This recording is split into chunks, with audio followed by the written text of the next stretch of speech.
Hello. Oh no, you can totally, the screen's in my glasses. I'll just have to do this blind.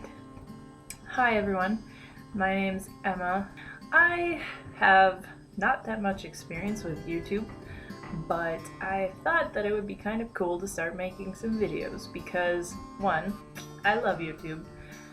2, I am hopefully an interesting person. And 3, I have a pretty interesting life right now because I'm living in the Russian Federation and I'm teaching English as a foreign language. I just graduated from college or university in May from St. Olaf College in Northfield, Minnesota, and I have a bachelor's degree in English and Russian area studies, and I got my teaching English as a foreign language certificate along with an education concentration. So yeah, I got a job here in Pushkin, which is not far from St. Petersburg.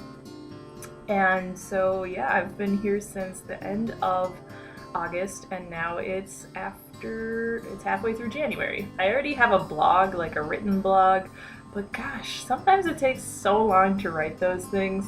Why not do 2 types of media? Anyway, I thought that my first video would be the things that I got in Moscow. Like I said, I live near St. Petersburg, but for the winter holidays, I went to visit my friend in Moscow. He works for the same company, but 8 hours away by train.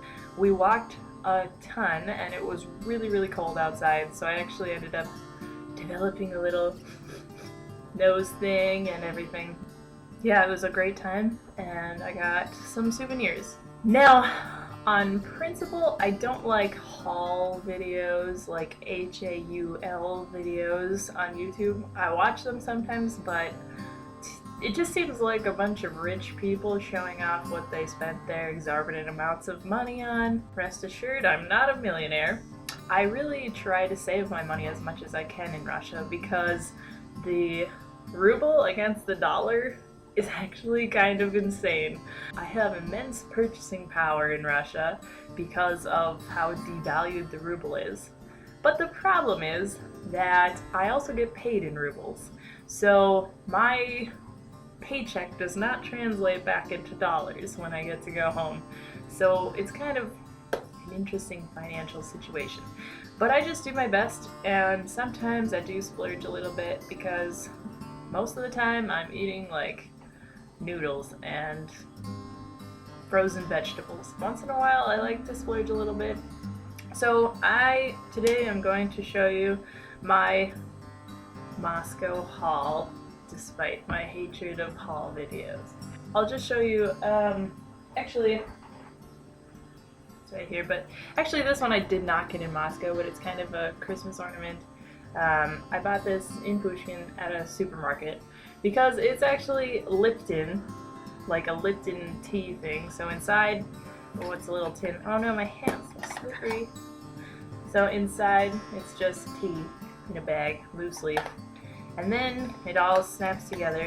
It's like a little ornament, and it's like a matryoshka.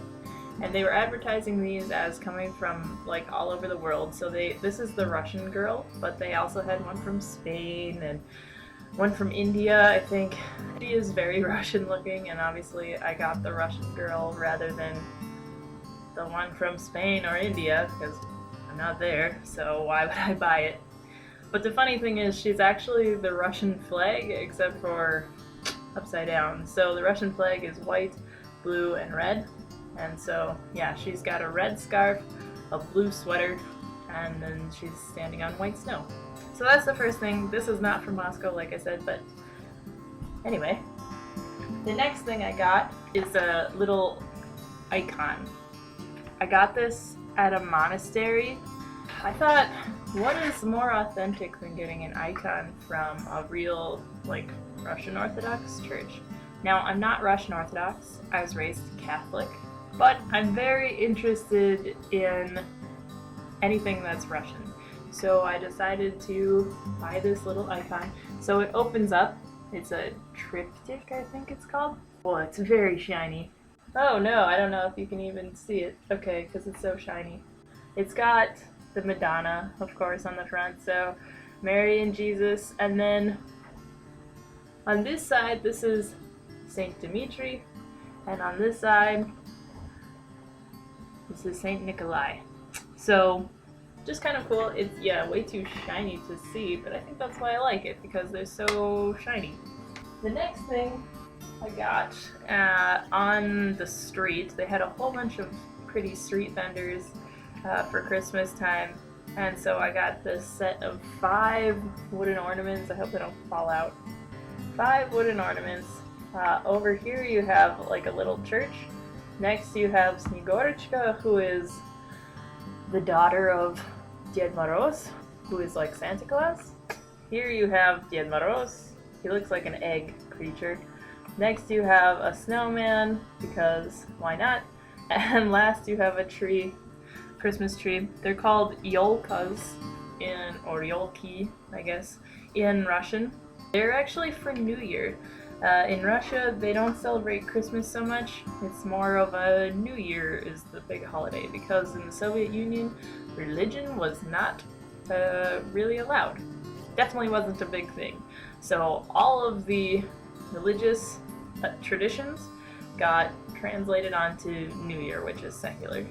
Christmas is like not a big deal in Russia, but New Year is like, New Year is basically Western Christmas. Another thing that I got is another Christmas ornament. The tag's still on. Shh, I won't tell you how much it was. This is the house, or the dacha, of Baba Yaga. Baba Yaga is like the fairy tale witch of Russian fairy tales. She lives in the woods, and she basically serves as like the help or hindrance of the main character in the story. She's like one of the most popular Russian fairy tale figures. But the legend is that she lives in this house in the woods, and the house is on chicken feet. The house is never like facing you when you go up to it.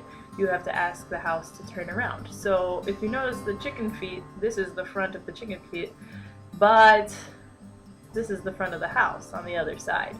So you ask the house to turn around and face you, and then it does, and then you go inside, and then Baba Yaga usually tells you to do some chores, and if you don't do the chores right, she'll eat you. But yeah, this is a cute little house, and I love Russian fairy tales, so this was, when I saw this, I was like, of course, I have to get this. The cool thing is the house is standing on a birch disc, and birch trees are considered Russian trees, like they're traditionally Russian trees, I guess. So yeah, that's kind of really cool. So I saw this and I knew I had to get it. The last thing I got is Snegorочka herself. She is just so pretty. Basically, the legend of Snegorочka is that she's actually made from snow. She's very pale, she's blonde or has light brown hair in some stories, and she always wears this like beautiful light blue with white fur. And I think normally she wears like a fur hat, but here she's wearing the traditional Russian hat. I don't even know exactly what they're called off the top of my head. But yeah, she's just really cute, and she's got a flat bottom, so you can either just stand her up, or presumably, I mean, it's like hollow, so presumably you could put her on top of a tree or something. I don't think it's traditional to have Snegorочkas on your tree. Why not? Oh my god, you can hear the washing machine. Just a minute. That's what I get for doing laundry. The washing machine here is just, I don't know, probably really old. And on the spin cycle, it often moves across the bathroom to bang against the bathtub. So yeah, I just have to like stand there and hold it. Thank you so much for watching this video. I'll be making some more, and so I hope that you had a wonderful New Year, and Merry Christmas, or whatever you celebrate. So have a wonderful day.